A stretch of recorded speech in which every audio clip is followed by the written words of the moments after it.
Assalamualaikum warahmatullahi wabarakatuh. Alhamdulillah bertemu lagi pada materi fikih untuk kelas 3. Bagaimana kabar anak-anak semua? Masih dalam keadaan baik?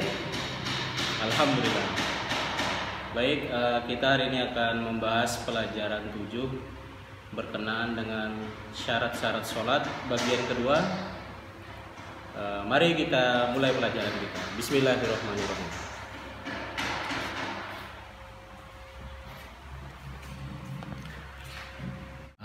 Kita masuk pelajaran 7, yaitu tentang syarat-syarat sholat bagian kedua.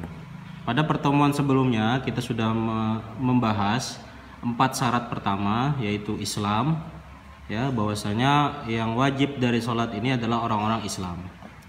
Kemudian yang kedua, tamyiz, artinya memasuki usia yang wajib untuk dia melaksanakan sholat, ya.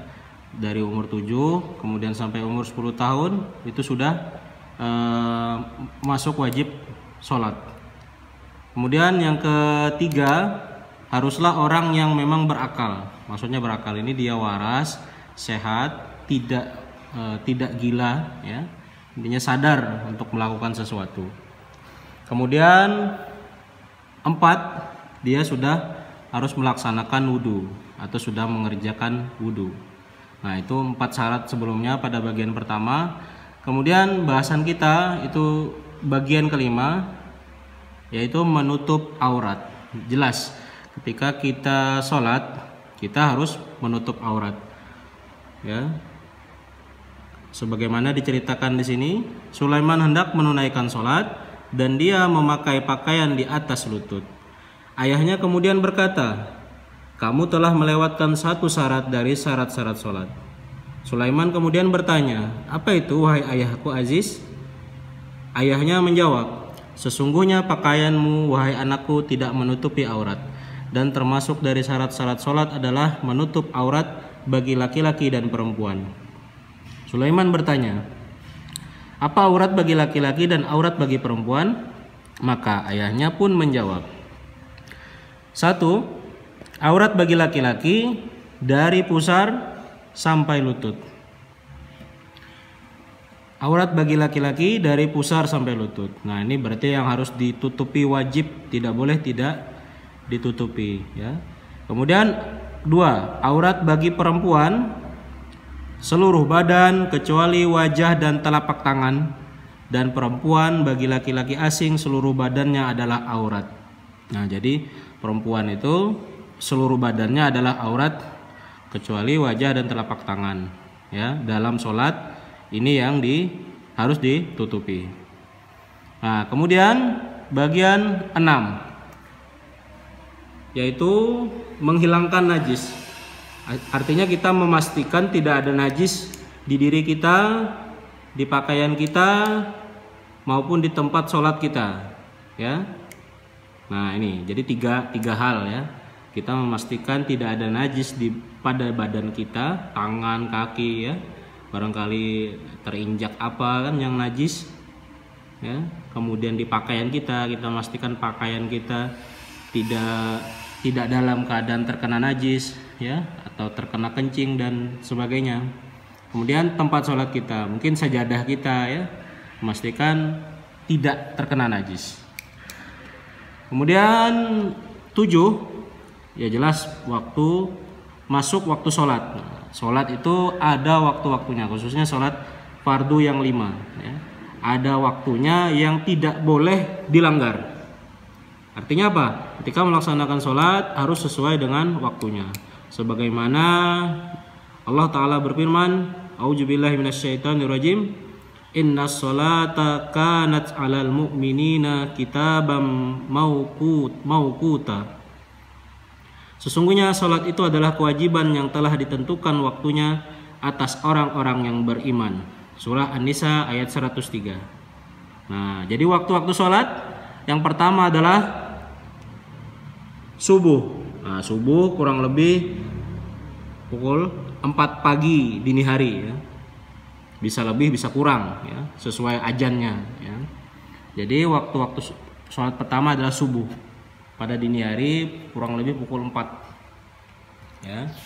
Kemudian definisi subuh itu adalah dari terbitnya fajar kedua atau yang disebut dengan fajar sodik sampai terbit matahari. Jadi ada batasnya subuh itu ya. Dari kurang lebih pukul 4 tadi sampai kurang lebih setengah 6 atau jam 6 ya, sesuai dengan terbitnya matahari. Kalau matahari sudah terbit, maka waktu sholat subuh itu sudah berakhir. Ya. Kemudian yang kedua, waktu sholat zuhur. Nah, kurang lebih itu siang hari antara dari setengah 12 sampai pukul 12 siang. Ya, biasanya ya, paling cepat biasanya setengah 12. Nah, itu waktu awal zuhur ditandai dengan bayang-bayang di sini ya. Nah, sampai akhir waktu zuhur ketika bayang-bayang kita itu panjang ketika membelakangi matahari. Nah, dari tergelincirnya matahari ke arah barat sampai bayangan segala sesuatu sama dengan benda aslinya. Nah, ini awal zuhur, ini akhir waktu zuhur. Artinya sebelum masuk waktu sholat selanjutnya, yaitu apa? Ketiga, sholat asar. Nah, sholat asar itu kurang lebih dari pukul setengah 3 sampai 3 sore ya, atau bisa lebih. Nah, sesuai dengan mau condongnya matahari ya. Waktu awal waktu asar, bayangan satu kali panjang benda, artinya ketika sesuatu bangunan atau apa itu bayangannya panjang ketika matahari di sebelah barat ya, sudah agak di barat gitu. Akhir waktu asar jelas ketika mau menjelang sore, sudah agak gelap ya, sudah agak gelap. Dari keluarnya waktu zuhur sampai bayangan segala sesuatu 2 kali lipat dari benda aslinya. Itu yang ketiga. Yang keempat, waktu sholat maghrib. Nah, sholat maghrib itu biasanya dari setengah 6 sore sampai jam 6 ya, bisa kurang bisa lebih. Awal waktu maghrib dari tenggelamnya matahari sampai hilangnya cahaya kemerahan. Artinya dari senja ketika memang matahari itu mau terbenam sampai betul-betul gelap yang menandakan matahari sepenuhnya sudah tenggelam. Nah, itu yang keempat. Kemudian yang kelima itu sholat isya. Sholat isya itu dari pukul 7 malam, bisa kurang bisa lebih ya. Nah, itu awal waktu masuk isya, dari hilangnya cahaya kemerahan sampai pertengahan malam. Jadi sudah betul-betul malam sampai memang betul-betul waktunya menunjukkan tengah malam ya. Jadi isya ini panjang waktunya ya. Nah, itu tadi 5 waktu dari sholat fardu sehari semalam ya. Kemudian yang kedelapan, syarat-syarat sholat jelas harus menghadap kiblat ya. Kiblat kita yaitu terletak di Mekah Al-Mukarramah dan itu adalah kiblat kaum muslimin. Maka sholat harus menghadap kiblat. Nah, kiblat kita itu Ka'bah ya. Nah, ini yang ada di Mekah Al-Mukarramah. Sholat tidak sah jika tidak menghadap kiblat ya. Makanya kemudian kita harus memastikan kiblat kita pas derajatnya menghadap Ka'bah ya. Bukan hanya sekedar menghadap barat, tapi harus sesuai dengan kiblat ya. Nah, ini pastikan dulu kiblat kita sudah pas. Kemudian selanjutnya yang terakhir 9 itu niat. Nah, niat. Dari Umar bin Khattab radhiyallahu anhu, aku mendengar Rasulullah SAW bersabda, "Innamal a'malu binniyati." Sesungguhnya amalan itu tergantung dengan niatnya. Hadis riwayat Bukhari. Nah, jadi niat. Jadi kita memang berniat. Misalnya kita sudah memastikan sudah berwudu, sudah menghadap kiblat, sudah bersih, ya kan, sudah masuk waktu sholat. Selanjutnya niat.